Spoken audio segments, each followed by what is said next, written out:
mud is sort of washed into the road. I'll be over there, Scott will be over here, Felix over here, and then we'll swap round. So one of the first things when you're checking it over, you can do this once a week if you're commuting a lot. Once a month it's like more leisurely rides. In an old one, when it is worn, it'll go. To learn some names, this is called a noodle. Noodle. It's some funny names on past works. You've got to punch it. So have that locked, pull that through.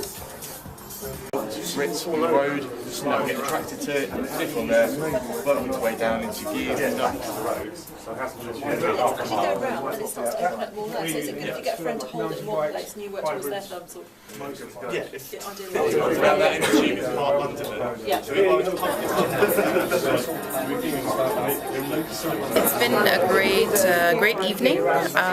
Just as someone who just purchased a bicycle, learning the basics of how to maintain it, how to fix a flat tire, and how the brakes work, which are the most important components. It's been wonderful. I look forward to riding my bike for many years and coming back to Moors for maintenance.